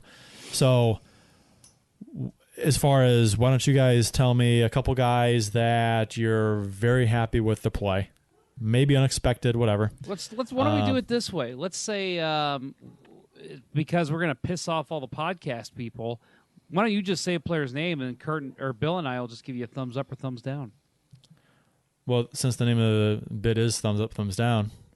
And that way people on the podcast don't know what we're rating it. Yeah, it sounds like fun. No, Let's let's not do that. I was kidding. let's just not talk anymore. We can just do thumbs up, thumbs down. Sign language, the rest of the show. All right, sounds good to me. So Jeff, who in your mind so far this season has exceeded expectations, and who has been a disappointment? I think all three of us, and let's just focus on thumbs up right now. We can switch to thumbs down after this. I think thumbs up. You guys would agree. I know David Perron. I mean, number one, that guy has exceeded any expectations I had going into the season. The injury to Tarasenko, he has stepped up his game even more. I thought he was playing well before the injury, and then I just think he's just led the offense. He's been an important part in the Blues offense, and then obviously it sucks to say this now, but another thumbs up for me would be Sammy Blais, because again, a leader of the offense, a guy you've been able to plug in anywhere in the lineup, and he's been fantastic. So that would be my two thumbs up. And it's unfortunate that one of them is a guy who just got injured. Yeah, agree completely with that. Okay. You're gonna say ditto? I don't want to do that completely, but Jordan Binnington over the last 10 games. Yeah, that's what thumbs way the hell up. That's what I was gonna say. He is showing that last year was not a fluke. And that's the thing too, is that because there was a question mark with him. I mean, we all know they had a great season, and we were cautiously optimistic about him, but there was still that doubt that he hasn't played a ton of games. So right, it's good to see him playing this way now. Yeah, he looked leaky for a stretch there. Yeah, but he's on his game right now. I was gonna say Binnington, but you took it. I'll say Shen. I think Shen has been a player who, and I almost said Pietrangelo, but it's a toss up.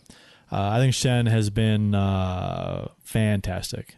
Hasn't scored as much the past few games, but I think he's his long term. When he signed a long term extension to stay here, and then he didn't get complacent, tore it up, and leads the team in goals with 11. And when people, I'll say this, when people were saying that he was going to be traded, or they should trade him last year or a year before the deadline or whatever, off season, because he's not going to stay here. They can't afford him. They got to pay other people.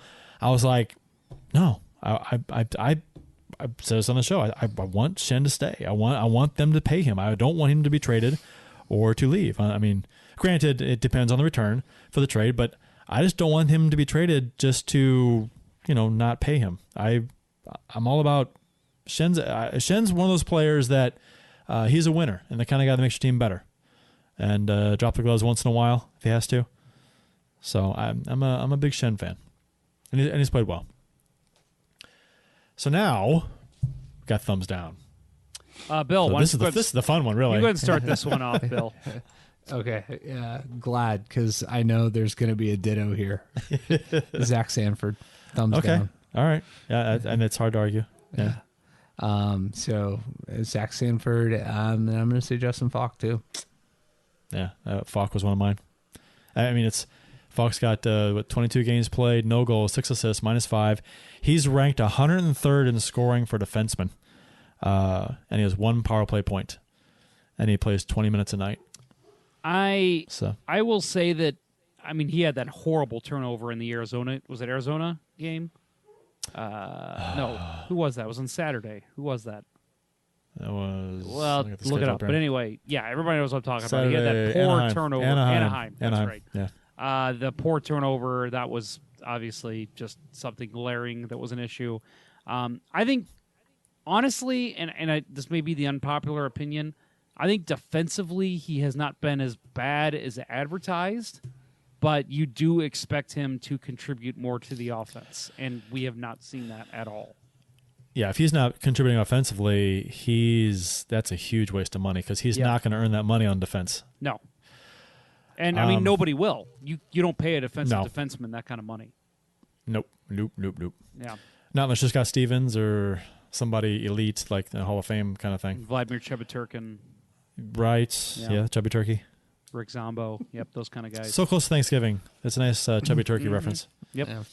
That's what you want this time of year. Chubby turkey. Thumbs down for me. It's obviously the two bill lists are the glaring ones. I'll say Vince Dunn. I think offensively he's been okay, and we know that he's kind of not the best defensive player out there. He gets the job done, but he's not, and no pun intended. But he, has his weaknesses.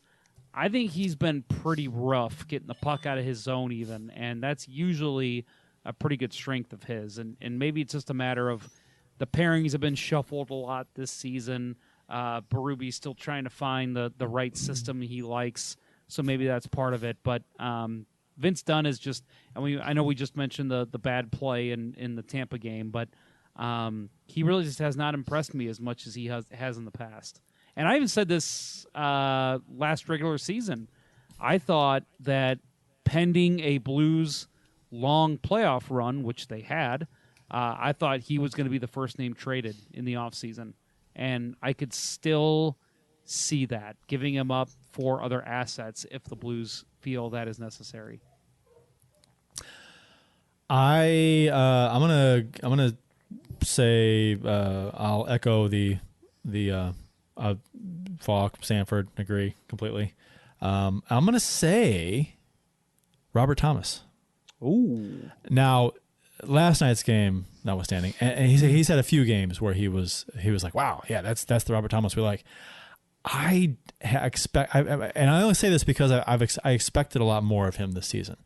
I know he was hurt for a little bit, but he's got 5 points, and I think far too often he disappears. And like last night was the exception. It was an exception to the rule for the season so far. I don't think he's played.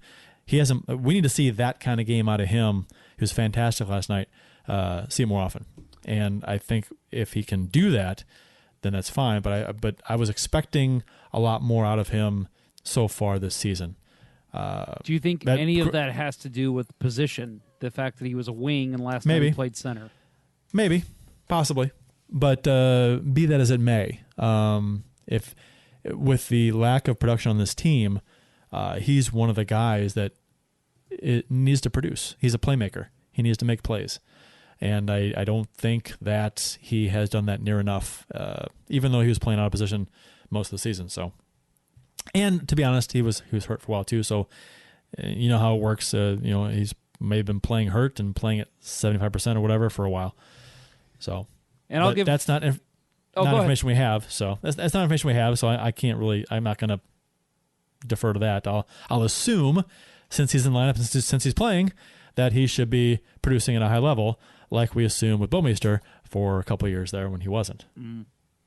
I'll add in a little credit where credit's due. I think before 2 starts ago, thumbs down, I would have given Jake Allen as well. He had a rough start to the season, but his terrible. last 2 starts, I think he's been very, very good as a backup goalie. So hopefully we continue to see that. I think if you get that kind of backup goalie performance from him, then you've got one hell of a tandem between Allen and Binnington. Agreed, and consistent. Yeah. Like I mean, every goalie's gonna have bad games. That's just the way it works. But they need to be few and far between. Mm-hmm. And I'm not asking for number one numbers out of him. Nobody is, because he's not a number one. He's a backup. Put up a 2.4, 2.5 and a 9.2 save percentage, and I'm happy with that for Allen. Let's see. Next up for the Blues, we got tomorrow night versus Calgary. It's throwback clown jersey night.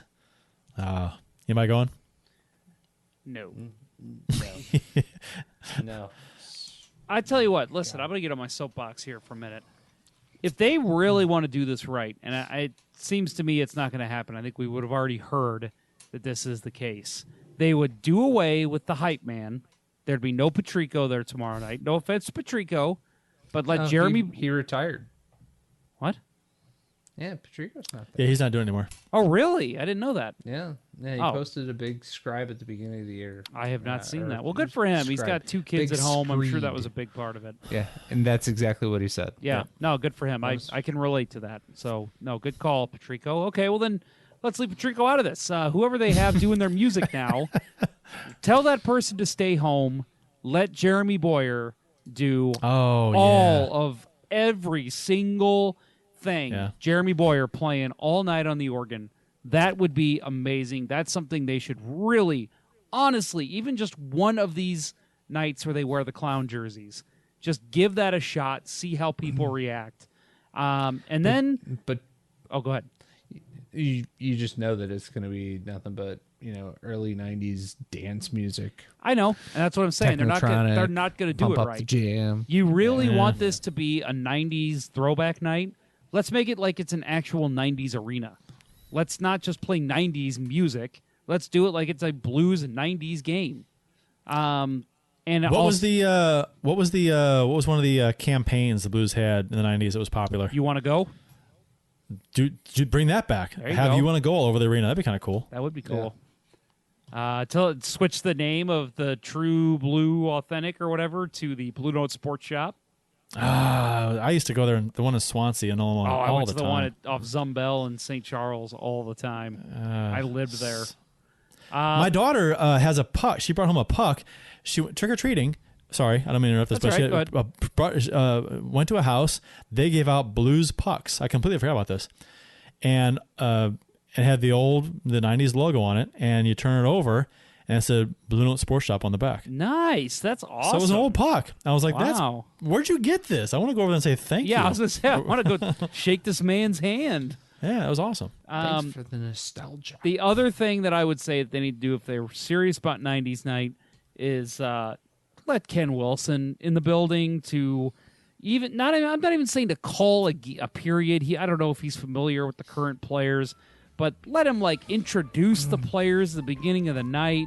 Let him, maybe even just do a pregame or something. It would be really cool to see him back covering the Blues, even if it's just for 5 minutes. There. Go Pearson. I'm off my soapbox now. Thanks for listening, everyone, and thanks to those who chatted along in the live show and the YouTube chat. While you could. Yeah. Sorry about that.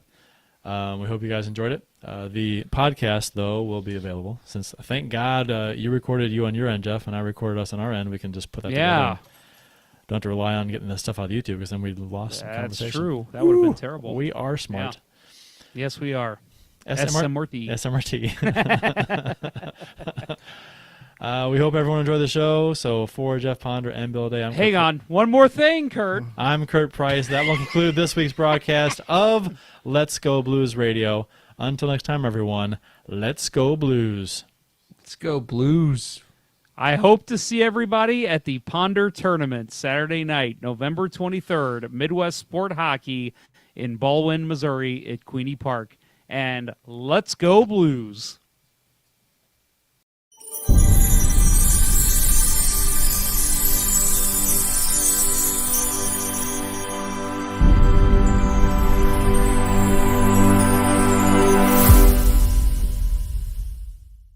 The Chiefs are at home tonight against Cyanosport at the War Memorial at 8. Good seats are still available. A look think that went very well. Thank you for listening to Let's Go Blues Radio. Now take off, hosers. Well, there's 90 minutes of your life you'll never get back. Sorry. St. Louis Blues, St. Louis Blues. Have you heard the news about our St. Louis Blues? They've only just begun, they're on their way to number one. Now there's no